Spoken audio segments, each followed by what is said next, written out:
я є членом комітету економічного розвитку, я був відповідальний за відхилення, да, оцих от законопроєктів, які сьогодні виходили в зал. В чому логіка?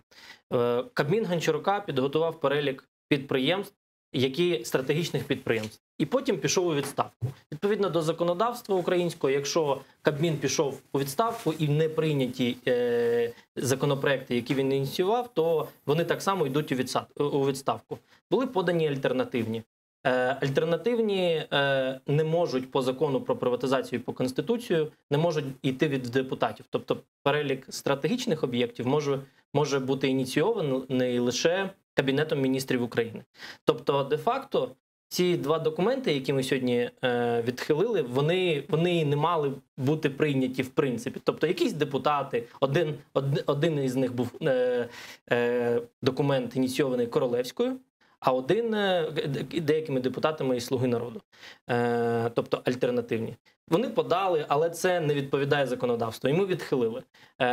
Крім того, щодо управління водосховищами, да, цими підприємствами, вони, в принципі, не можуть бути приватизовані в Україні. Чому? Тому що є закон України про приватизацію.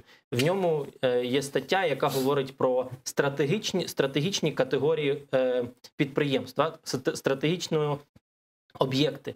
І неважливо, як вони називаються. Наприклад, можна об'єднати там кілька управлінь водосховищами в одне підприємство. Да? І якщо ми в законі про цей перелік закладемо конкретні назви підприємств, то їх можна потім реорганізувати і вивести з-під цього закону умовно.